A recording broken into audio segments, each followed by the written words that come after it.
Boa noite, irmãos, a graça e a paz. É uma alegria estar com os irmãos aqui. Antes de começar a mensagem, só uma questão de uma pessoa metódica. Eu preciso só corrigir uma informação que foi veiculada no aviso em vídeo. É que lá foi dito que o retiro dos jovens seria entre 27 e 29 de julho. Não é, é de 27 a 29 de setembro. Eu aproveito até... Não é uma prática mais comum aqui, mas eu reforço, você jovem, você adolescente, procure a liderança, a gente vai fazer uma super programação, você está mais do que convidado, eu aqui convoco vocês a participarem dessa programação, que, se Deus quiser, vai ser uma bênção. Bom, nós estamos aqui em meio a uma série de Isaac a José, do filho da promessa ao filho do amor. Nós já falamos sobre... a história do casamento de Isaac com Rebeca, a gente falou sobre a questão da influência da paternidade na história de Isaac, e hoje nós vamos avançar um pouco mais, falando especificamente sobre essa questão, né, da primogenitura, né, essa disputa entre Jacó e Esaú. Mas antes é importante a gente relembrar um pouco do que a gente viu essa manhã. Nessa manhã o pastor Wagner falou sobre essa questão de Isaac partir para a terra dos filisteus, porque havia a questão da fome ali na terra de Isaac.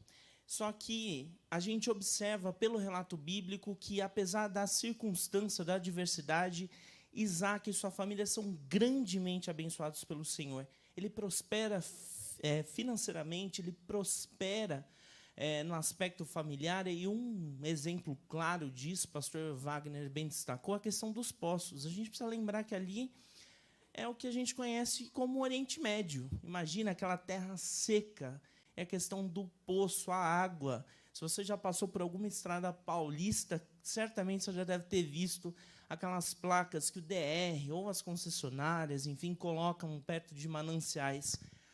Manancial é vida, água é vida. Então, quem tinha água tinha acesso à vida ali representada pela questão da água. E é por isso que a questão da água em abundância é um aspecto que a gente precisa deixar muito em consideração. Bom, só que aí eles partem para aquela terra de Abimeleque, ali ele comete um pecado que o pai dele já tinha feito, né? A gente lembra de Abraão mentindo sobre o fato dele e Sara serem casados. Ali ele fala que eles eram irmãos, e a gente vê ali em Isaac, um homem pacífico, como nós aprendemos hoje pela manhã, um homem pecador como eu e você. E um cara que Deus trabalhou no seu coração. A gente vai aprender um pouco mais sobre o aspecto disso no coração dos filhos também. E é por isso que eu convido os irmãos para a gente abrir o texto bíblico.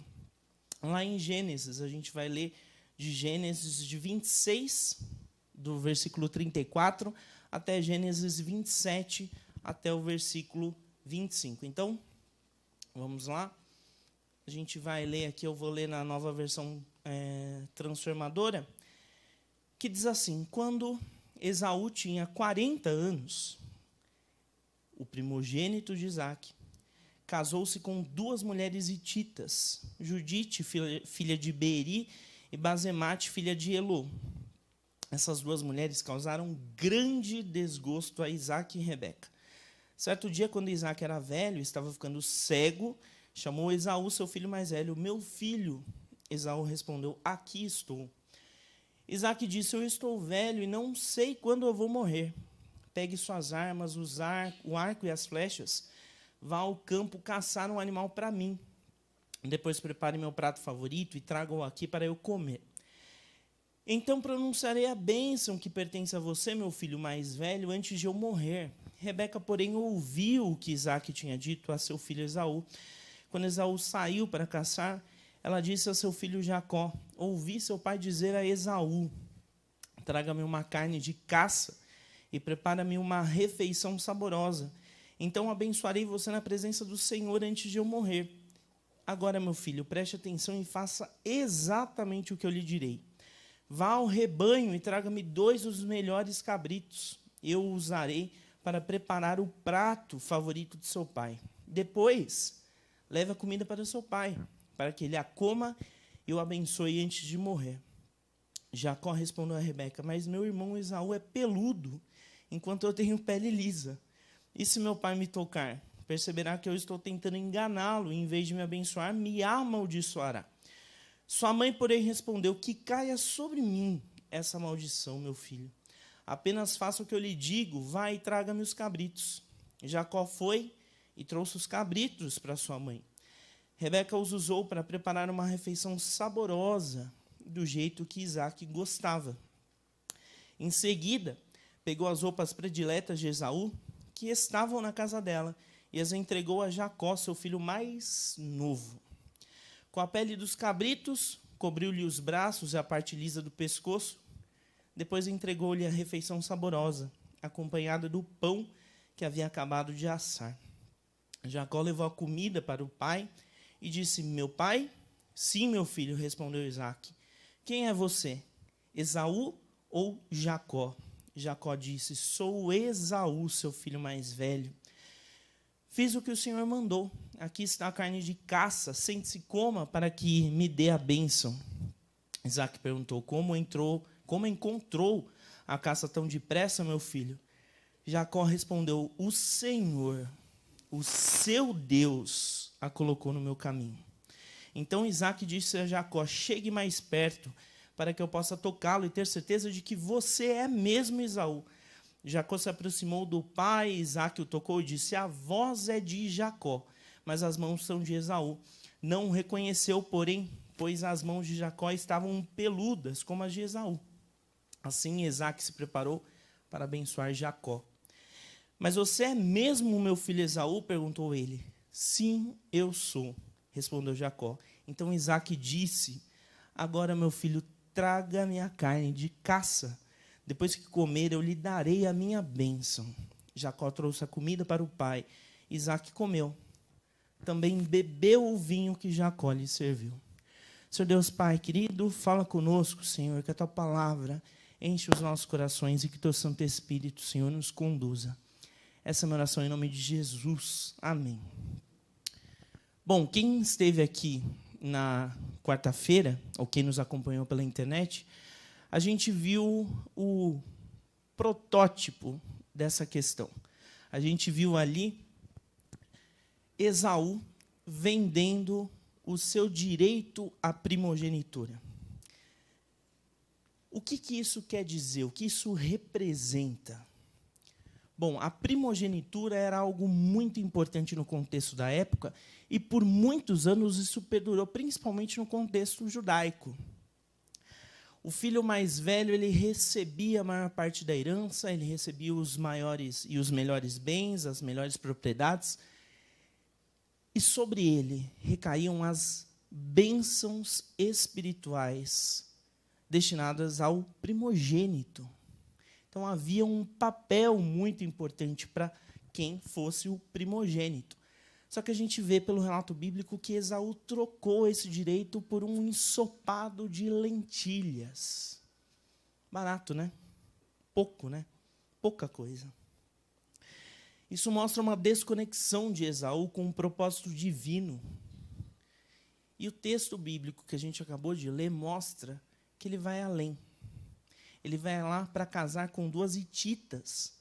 Os hititas eram um povo que viveram posteriormente entre os israelitas, que viviam ali num pedaço de terra dentro da porção destinada à terra prometida por Deus ao povo de Israel. E aquilo ali, aquela junção, causou muito desgosto para Isaque e Rebeca. Por quê? O Isaque tinha consciência do propósito e do que os filhos dele representavam dentro da promessa de Deus. Só que Jacó, por outro lado, E a gente tem a questão, né, dos dois irmãos. Esaú abriu mão, mas Jacó não era melhor. Jacó queria os benefícios da primogenitura, mas aqueles benefícios materiais. Ele queria a maior parte da herança, ele queria as melhores propriedades, ele queria boa parte da herança, tudo de valor que a primogenitura poderia proporcionar. Só que ele não pensava na questão espiritual. Se ele tivesse pensado, ele não teria conquistado a primogenitura de uma maneira tão incorreta como foi. Só que quando a gente lê esse relato bíblico, a gente observa. A gente tem dois personagens aqui em destaque. Mas o principal deles é a Rebeca. A Rebeca, ela age ali pelos bastidores porque ela sabia do enredo. Ela sabia o que aquilo poderia representar o seu filho favorito, que era Jacó. E ela forjou uma armação para que Jacó completasse todo o ciclo de um primogênito. É aquela história de não confiar nos planos de Deus. Rebeca não confiou nos planos de Deus. Ela quis realizar as coisas à sua maneira.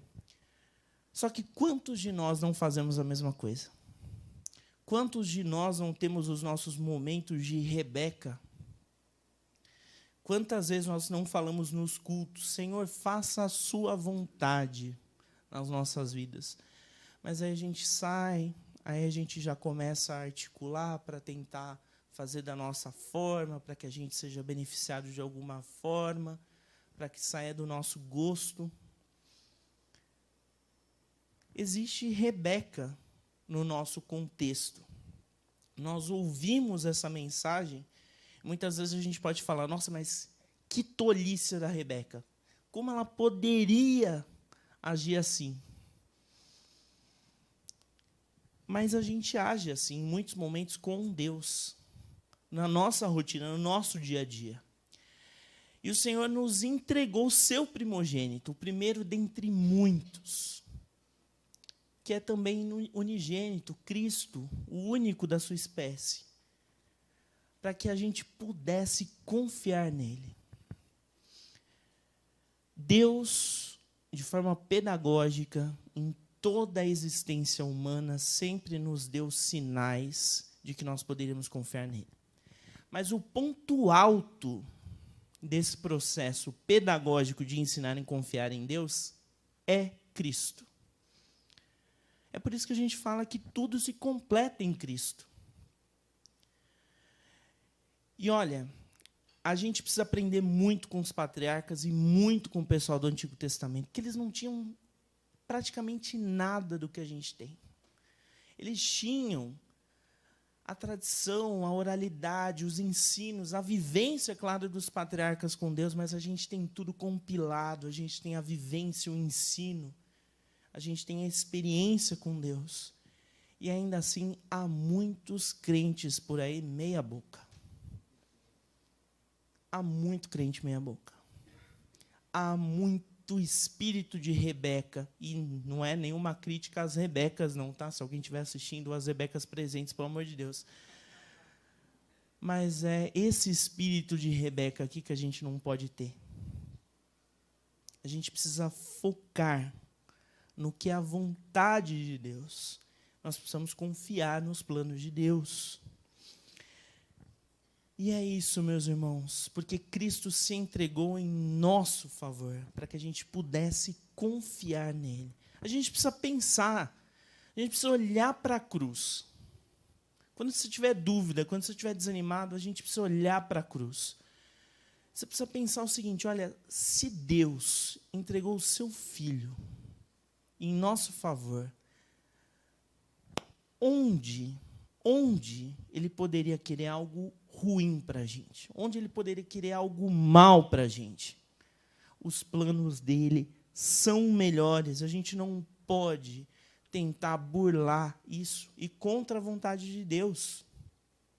Porque senão a gente vai querer levar a vida ao nosso estilo, mas tem muita gente cujo estilo de vida que ela prefere é um estilo de vida que leva à morte. À morte física e espiritual. A mentira leva à morte, a usurpação leva à morte, a negligência leva à morte, aquilo que precisa ser feito, mas não é feito, é negligência, leva à morte. A falsidade leva à morte, a ambição desmedida leva à morte. Eu não estou falando que aqui a gente precisa ter uma certa porção de ambição visando o propósito divino. Eu não estou falando que você precisa ser estagnado na vida, não estou falando isso. Você não tem que ficar parado, não, que até relógio anda, meu irmão. Você precisa focar nos planos de Deus. Agora, a ambição desmedida, aquilo que você faz pensando no lucro, pensando no seu interesse, pensando no ganho próprio, isso daí leva à morte. E um filho de Deus não precisa usurpar o lugar de ninguém. Sabe por quê? Porque ele tem lugar garantido na família de Deus. Você não vai precisar levantar do lugar à mesa ou fingir ser alguém para ocupar um lugar à mesa. Se você é filho de Deus, você tem um lugar à mesa. Você tem um lugar na comunhão com os santos. Você tem um lugar na presença de Deus. Jacó era um pobre e miserável pecador como nós. E ele enganou seu velho pai dizendo que foi Deus quem o havia ajudado nos preparativos do prato. E o mais impressionante desse texto, para mim, é o relato de que Jacó ainda beija o pai. O beijo é uma questão tão simbólica, né, num relacionamento. Você beija qualquer um? Você cumprimenta qualquer um com beijo? Eu não. Porque o beijo traz a ideia de intimidade, de confiança, de proximidade, de autenticidade. Onde já se viu você agir no popular, né, no português bem coloquial, de trairagem com alguém, dando um beijo na face dele?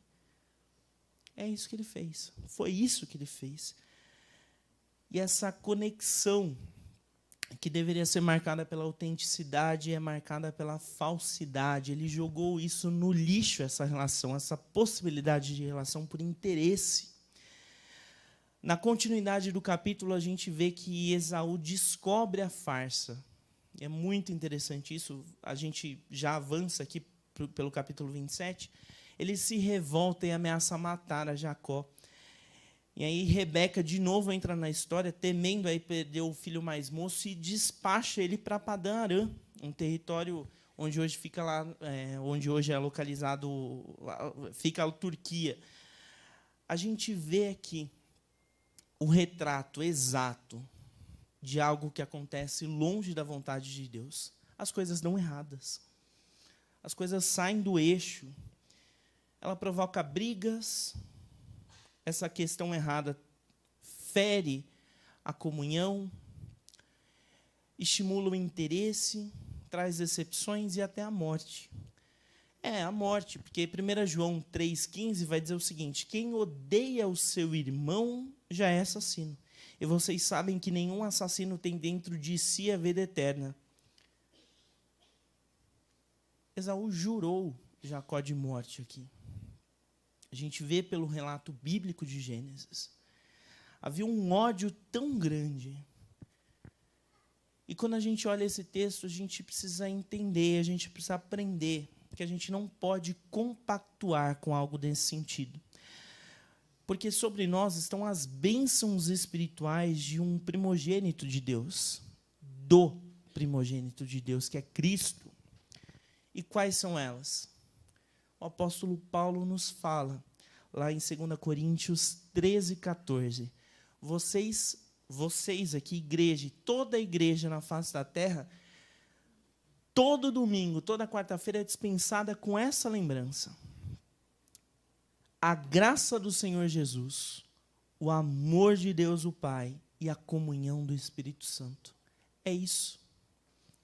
Esses são os frutos, as bênçãos espirituais, e as melhores bênçãos espirituais que alguém pode ter.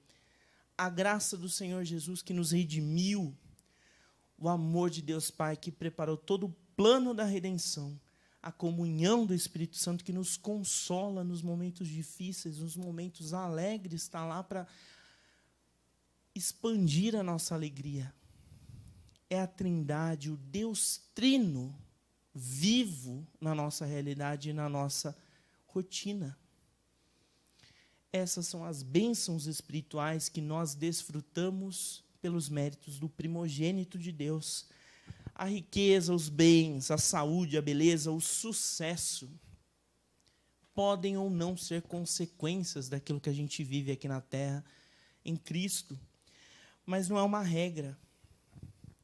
Não é uma regra. Só que, infelizmente, umas pseudo-teologias que a gente ouve por aí tem pregado que você só é crente se você alcança, se você tem um carro do ano, se você tem um cartão Black, se você vai para a Disney todo ano.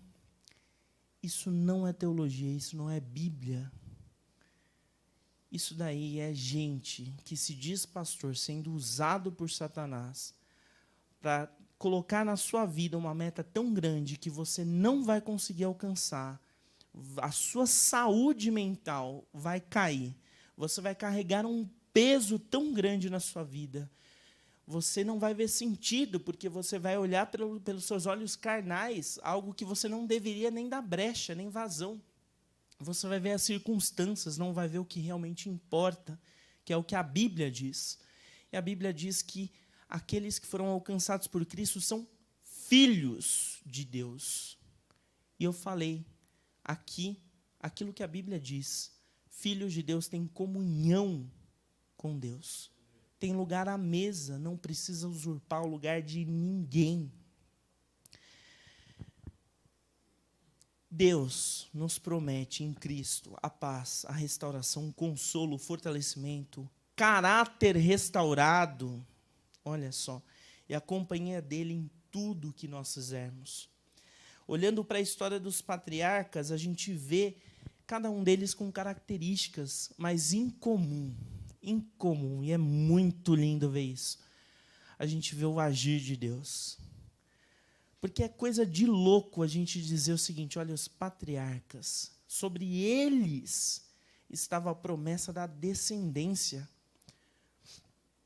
Os 3 tinham mulheres que não podiam ter filhos. Olha só, que difícil. Só que Deus foi lá e deu filhos a mulheres que não podiam ter filhos. Certamente porque tinha um propósito sobre a vida deles, sobre a vida daqueles descendentes. E aí a gente olha para as nossas dificuldades, e aqui eu não estou menosprezando a sua dificuldade, cada um sabe qual é, mas a gente fica desanimado. A gente fica desanimado, a gente fica triste, a gente vê a dificuldade batendo a porta, amanhã segundona aí, tem um metrôzão cheio, CPTM falhando, trânsito, rodízio, todos os dilemas, os boletos que batem a porta aí sempre, e a gente fica triste. Só que a gente serve um Deus do impossível. Tem dias que a gente acorda desanimado, a gente vai dormir devastado, mas a lição de Gênesis e Apocalipse é confiança, esperança em Deus. E aí, quando a gente avança no texto bíblico, a gente vai aprender isso nas próximas mensagens. É que a gente vê que